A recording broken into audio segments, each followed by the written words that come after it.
Assalamualaikum warahmatullahi wabarakatuh. Saya Misaul Mafudol. Di sini saya akan menjelaskan materi tentang sistem penunjang keputusan. Nah, yang pertama yaitu pengertian sistem penunjang keputusan.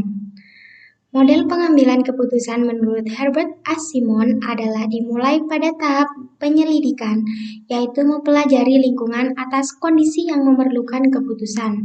Data mentah diperoleh, diolah, dan diuji untuk dijadikan petunjuk yang dapat mengidentifikasi persoalan. Digunakan sebagai dasar untuk menjelaskan proses pengambilan keputusan. Nah, tahap berikutnya adalah perencanaan pengembangan dan menganalisis arah tindakan yang mungkin. Hal ini meliputi proses-proses untuk memahami persoalan, menghasilkan pemecahan, dan menguji kelayakan pemecahan tersebut. Tahap berikutnya adalah pemilihan, yaitu memilih arah tindakan tertentu dari semua alternatif yang ada.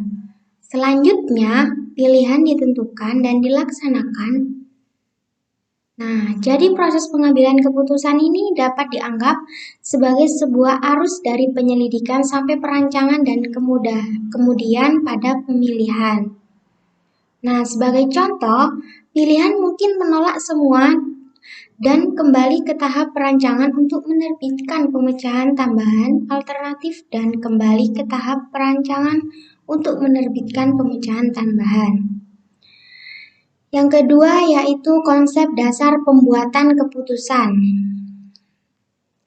Sistem informasi manajemen adalah sistem yang memberikan informasi untuk digunakan dalam pembuatan keputusan guna menyelesaikan masalah bagi para penggunanya. Perkembangan aplikasi sistem informasi berbasis komputer atau computer-based information system dalam organisasi telah berkembang dalam model yang dikategorikan sebagai sistem pemrosesan transaksi.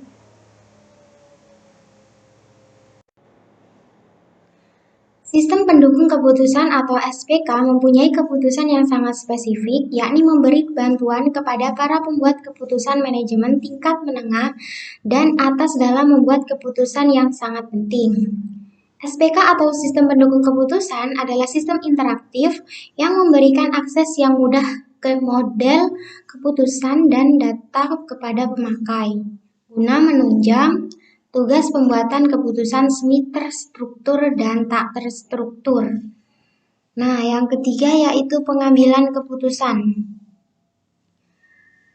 Faktor yang menggerakkan proses pengambilan keputusan dapat berupa ketidakpuasan atas keadaan saat itu atau imbalan yang diharapkan dari keadaan baru.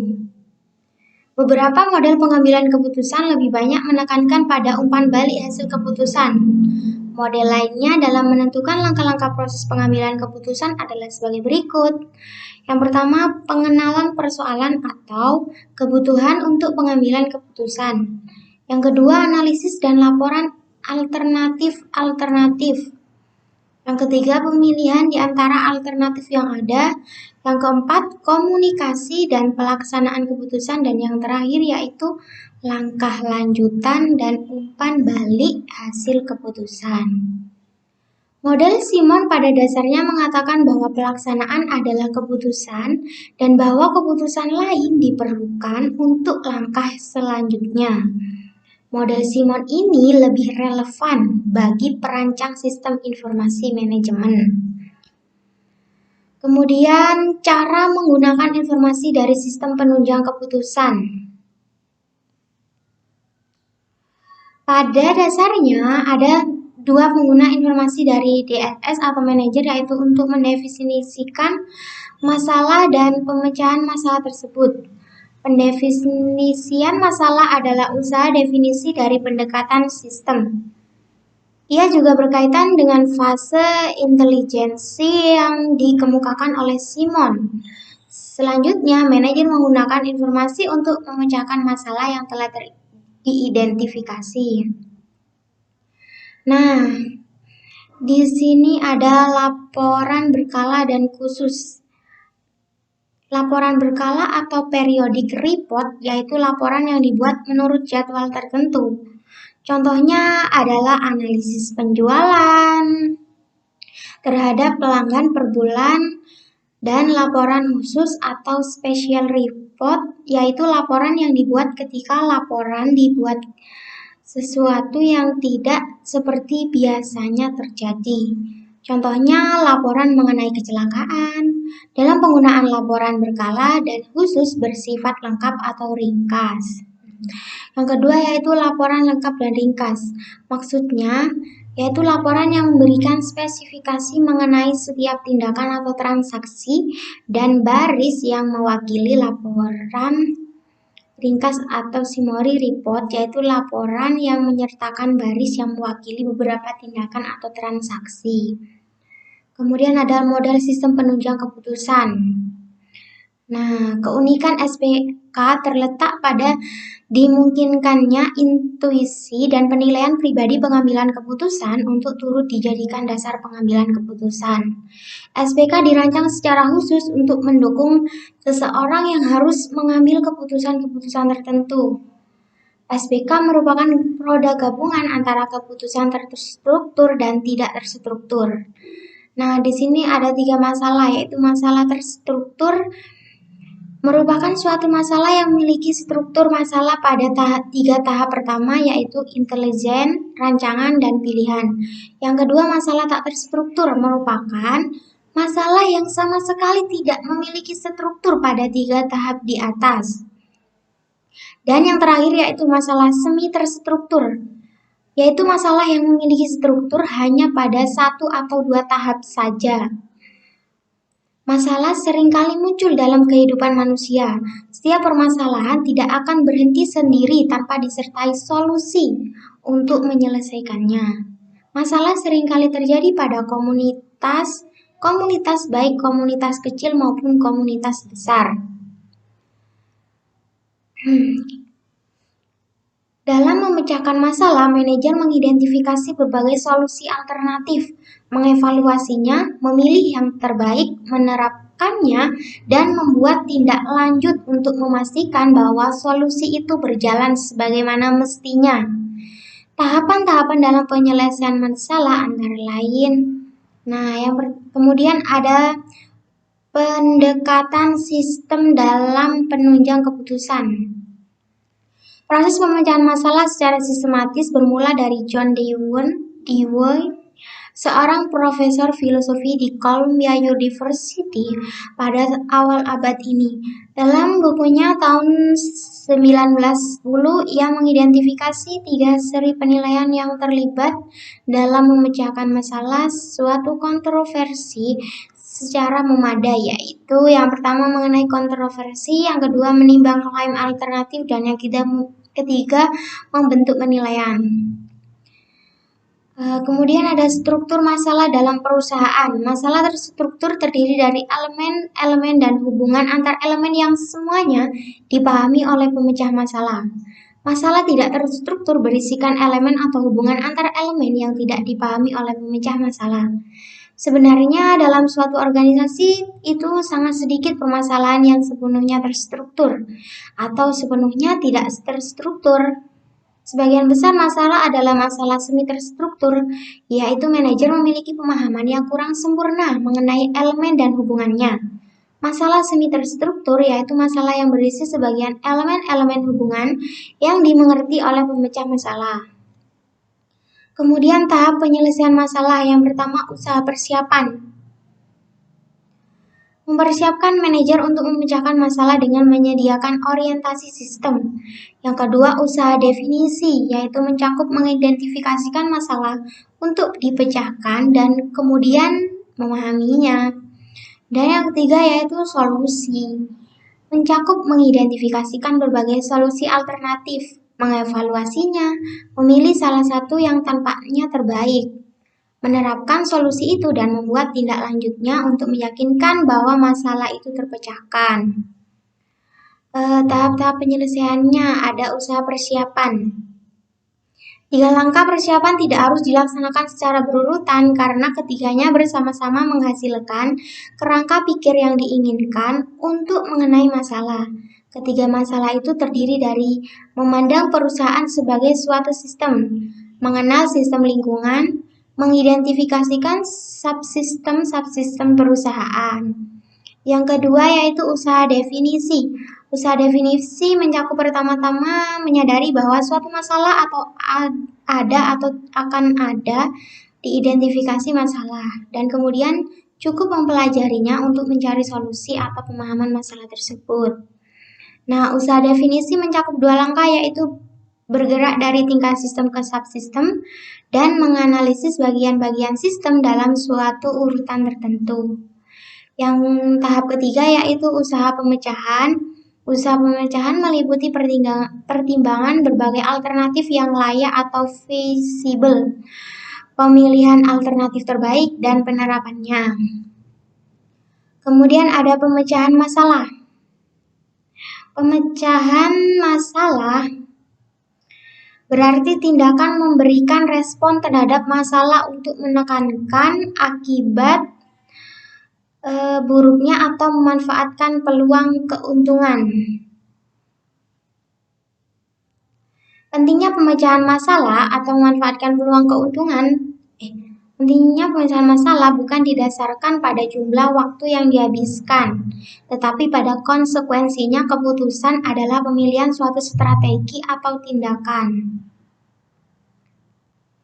Nah, terdapat kendala yang mungkin baik intern maupun ekstern. Nah, kendala intern itu dapat berupa sumber daya yang terbatas seperti kurangnya bahan baku, modal kerja, SDM yang kurang memenuhi syarat, dan yang lainnya.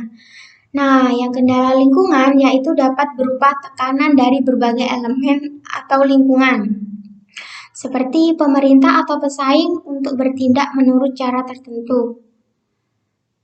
Gejala adalah kondisi yang dihasilkan oleh masalah. Sangat sering para manajer melihat gejala daripada masalah. Gejala menarik perhatian manajer melalui lingkaran umpan balik. Namun gejala tidak mengungkapkan seluruhnya bahwa suatu masalah adalah penyebab dari suatu persoalan atau penyebab dari suatu peluang. Kemudian ada faktor manusia yang mempengaruhi pemecahan masalah. Yang pertama yaitu merasakan masalah. Manajer dapat dibagi dalam 3 kategori dasar dalam hal gaya merasakan masalah atau problem solving styles mereka, yaitu bagaimana mereka menghadapi masalah. Penghindar masalah atau problem avoider. Manajer ini mengambil sikap positif dan menganggap bahwa semua baik-baik saja. Ia berusaha menghalangi kemungkinan masalah dengan mengabaikan informasi atau menghindarinya sepanjang perencanaan. Yang kemudian pemecahan masalah, dan yang terakhir pencari masalah atau problem seeker. Manajer ini menikmati pemecahan masalah dan mencarinya. Kemudian mengumpulkan informasi.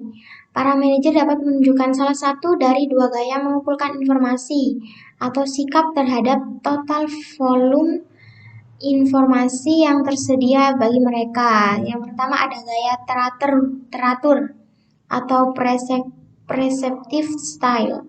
Manajer jenis ini mengikuti manajemen by action dan menyaring segala sesuatu yang tidak berhubungan dengan area minatnya. Yang kedua, gaya menerima atau receptive style. Manajer ini ingin melihat semuanya, kemudian menentukan apakah informasi tersebut bernilai baginya atau orang lain dalam organisasi. Yang kemudian menggunakan informasi. Manajer juga cenderung lebih menyukai salah satu dari dua gaya menggunakan informasi, yaitu cara menggunakan informasi untuk memecahkan suatu masalah. Yang pertama ada gaya semantik atau systematic style. Yang kedua ada intuitive style atau gaya intuitif. Yang gaya semantik yaitu manajer memberi perhatian khusus untuk mengikuti suatu metode yang telah ditetapkan, misalnya pendekatan sistem. Yang gaya intuitif, manajer tidak lebih menyukai suatu metode tertentu tetapi menyesuaikan pendekatan dengan situasi. Yang terakhir yaitu sistem penunjang keputusan. Yang pertama yaitu ada karakteristik SPK. Adalah sistem pendukung keputusan adalah salah satu cara mengorganisir informasi yang dimaksudkan untuk digunakan dalam membuat keputusan. SPK dirancang untuk pendekatan menyelesaikan masalah para pembuat keputusan dan kebutuhan-kebutuhan aplikasi, tetapi tidak untuk menggantikan keputusan maupun membuat suatu keputusan untuk pengguna. SPK ini berbeda dengan SIM tradisional. SIM tradisional itu berorientasi produk yang menghasilkan keluaran, sedangkan SPK berorientasi proses, di mana fokus SPK adalah pada interaksi pembuat keputusan dengan sistem tersebut, bukan pada keluaran yang dihasilkan. Penggunaan SPK tidak terbatas untuk manajer-manajer dari level menengah sampai ke level tinggi, tetapi dapat digunakan oleh individu-individu. Nah, yang kedua ada pengguna SPK. Penggunaan SPK tidak terbatas untuk manajer dari level menengah sampai ke level tinggi, tapi dapat digunakan untuk individu. Nah, pengguna memiliki gaya pembuatan keputusan sendiri, kebutuhan yang berbeda, serta tingkat pengalaman sendiri-sendiri. Oleh karena perancang SPK perlu mempertimbangkan atribut-atribut khusus sehingga memungkinkan pengguna berhasil berinteraksi dengan sistem. Yang ketiga ada konsep pembuatan keputusan. Beberapa konsep yang membantu dalam pembuatan SPK yaitu bagaimana keterkaitan antara SPK dengan pembuat keputusan, bagaimana menentukan gaya pembuat keputusan, dan fase-fase penyelesaian masalah. Yang pertama ada pembuatan keputusan beresiko. Pembuatan keputusan dan klasik biasanya mengasumsi keputusan yang dibuat berdasarkan 3 rangkaian kondisi, yaitu kepastian, ketidakpastian, dan resiko. Yang dimaksud dengan kepastian adalah kita mengetahui segala sesuatu sebelumnya dalam membuat keputusan. Di antara dua perbedaan dari kepastian dengan ketidakpastian terdapat serangkaian kondisi yang disebut resiko. Nah, keputusan-keputusan yang dibuat mengandung resiko mengasumsikan bahwa kita setidaknya tahu tentang alternatif-alternatif yang dimiliki. Kemudian ada gaya pembuatan keputusan. Parameter gaya pembuatan keputusan didasarkan pada cara di mana informasi dikumpulkan, diproses, dan digunakan, serta bagaimana informasi dikomunikasikan dan diterapkan. Pembuatan keputusan analitis, pembuat keputusan heuristik, belajar dengan menganalisis dengan bertindak, menggunakan prosedur langkah dengan langkah, menggunakan trial and error. Melalui informasi dan model-model secara kuantitatif, menilai pengalaman, membangun algoritma dan model-model matematis, mengandalkan penginderaan, mengupayakan solusi optimal, dan mengupayakan solusi yang memuaskan. Kemudian ada fase penyelesaian masalah, yaitu ada 3 fase. Fase kecerdasan, perancangan, dan pemilihan. Kecerdasan adalah kesadaran mengenai suatu masalah atau peluang. Sedangkan perancangan yaitu pembuat keputusan merumuskan suatu masalah dan menganalisis sejumlah solusi alternatif. Yang ketiga, pemilihan itu dalam fase pemilihan pembuat keputusan memilih solusi, masalah, atau peluang yang ditandai dalam fase kecerdasan. Kemudian pembuatan keputusan atau kriteria ganda. Dalam memodelkan keputusan serealistis mungkin, peneliti mengembangkan beberapa pendekatan untuk mengevaluasi tujuan ganda atau problem-problem kriteria ganda. Pendekatan kriteria ganda memungkinkan pembuat keputusan menyusun prioritas mereka secara memungkinkan ditampilkan analisis sensitivitas dengan menanyakan jenis pertanyaan bagaimana sampai jika. Yang terakhir yaitu sistem ahli, jaringan saraf, dan perangkat-perangkat keputusan lainnya. Model-model keputusan lainnya yang tersedia bagi para manajer meliputi sistem ahli dan jaringan saraf. Sistem ahli adalah sistem-sistem pemikiran berdasarkan aturan yang dikembangkan untuk bidang keahlian tertentu.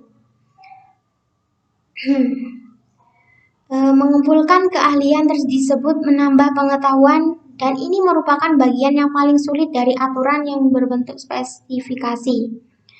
Sedangkan jaringan saraf dikembangkan dengan menyelesaikan sejumlah masalah dari satu jenis dan membiarkan perangkat lunak mendapat umpan balik atas keputusan-keputusan yang diambil.